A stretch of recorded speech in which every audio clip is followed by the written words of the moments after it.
Assalamualaikum warahmatullahi wabarakatuh. Halo anak-anak kelas 2, bagaimana kabar kalian hari ini? Alhamdulillah. Pak Guru doakan mudah-mudahan kalian dalam keadaan sehat walafiat, tetap semangat belajar, tetap menjaga kesehatan, dan tetap menjadi anak soleh dan solihah. Amin amin ya robbal alamin. Alhamdulillah. Pada kesempatan yang baik ini, Pak Guru akan memberikan materi Pendidikan Agama Islam dan Budi Pekerti kelas 2 semester 1 pelajaran yang kedua, yaitu asyik bisa membaca Al-Quran.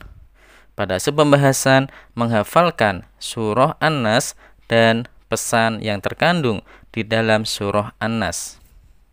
Sebelum kita lanjutkan, marilah kita berdoa terlebih dahulu. Berdoa mulai. Bismillahirrahmanirrahim.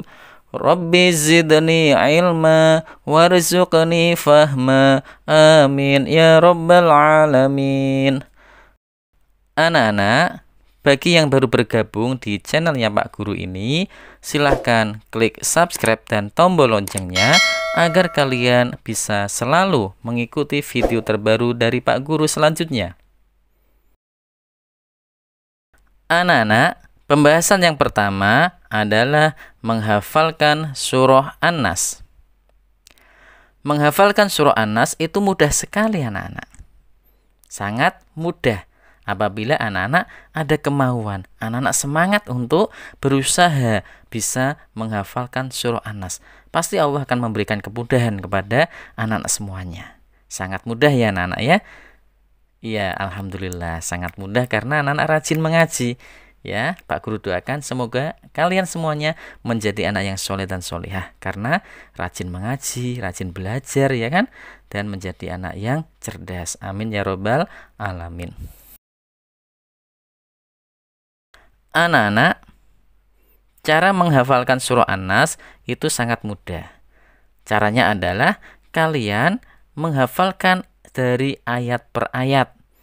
Menghafalkan ayat pertama dulu.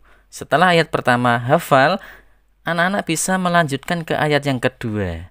Ketika ayat kedua hafal, diulangi lagi dari ayat pertama dan kedua. Keduanya hafal, kemudian bisa dilanjutkan di ayat yang ketiga. Setelah ayat ketiga hafal, diulangi lagi dari ayat pertama, kedua, dan ketiga. Jadi caranya menghafalkan dari ayat per ayat dulu ya anak-anak ya. Kemudian setelah kalian lancar, diulangi lagi dari ayat pertama sampai ayat ke-6. Coba dengarkan baik-baik ya, perhatikan ya anak-anak ya. Pak Guru contohkan lafal surah An-Nas. Bismillahirrahmanirrahim.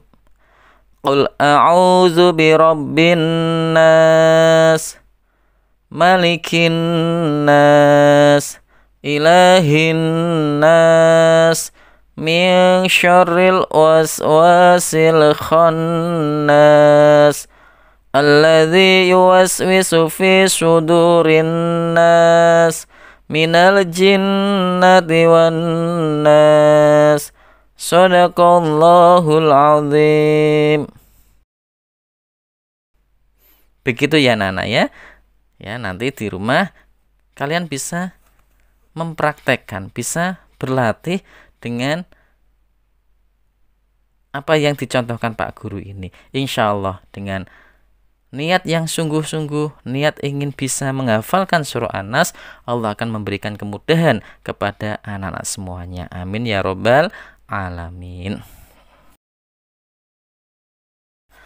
Anak-anakku yang soleh dan solihah. Pembahasan yang kedua adalah pesan yang terkandung di dalam surah An-Nas. Anak-anak,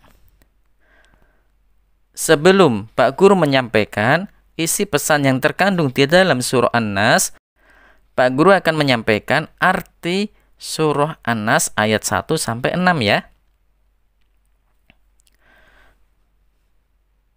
Ayat yang pertama, Qul a'udzu birabbin nas. Katakanlah, aku berlindung kepada Tuhannya manusia.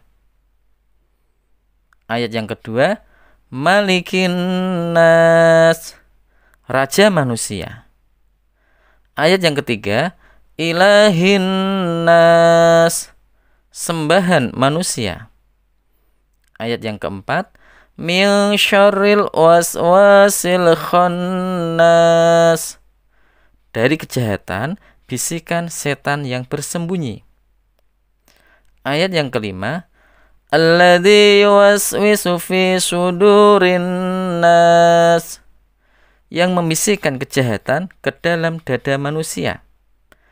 Minal jinnati wan nas, dari golongan jin dan manusia.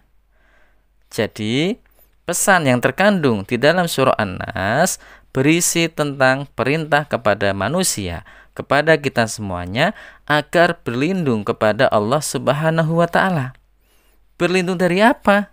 Berlindung dari segala macam kejahatan. Berlindung dari segala macam kejahatan yang datang ke dalam jiwa manusia, dari golongan jin dan manusia. Itulah pesan yang terkandung di dalam surah An-Nas. Anak-anak, hanya kepada Allah lah kita meminta perlindungan. Kita dilarang meminta perlindungan kepada selain Allah Subhanahu wa ta'ala. Setan akan selalu menggoda manusia untuk berbuat jahat, anak-anak. Setan akan mendorong manusia untuk mengerjakan keburukan.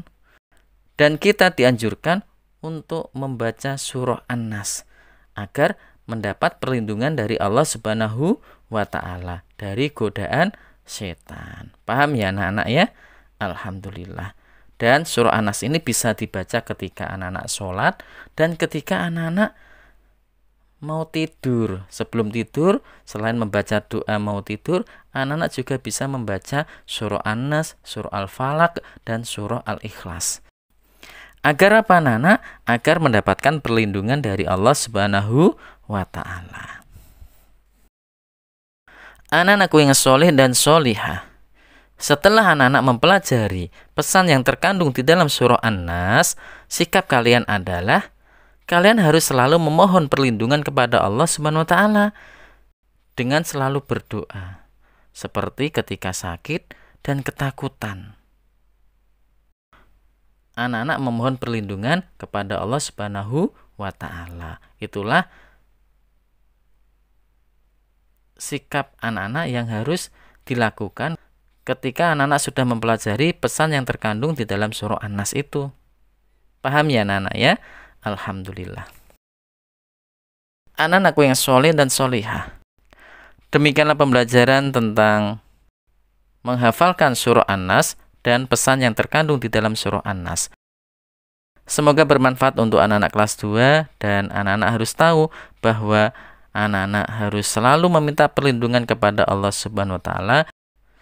Ingat ya pesan dari Pak Guru, anak-anak harus selalu meminta perlindungan kepada Allah Subhanahu wa ta'ala. Anak-anak harus selalu berlindung kepada Allah Subhanahu wa ta'ala dari segala macam kejahatan yang datang ke dalam jiwa manusia, dari golongan jin maupun manusia. Jadi memohon itu hanya kepada Allah Subhanahu wa ta'ala, minta perlindungan kepada Allah Subhanahu wa ta'ala. Begitu ya anak-anak ya. Alhamdulillah.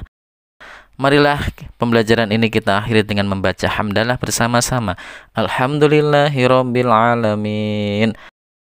Wassalamualaikum warahmatullahi wabarakatuh.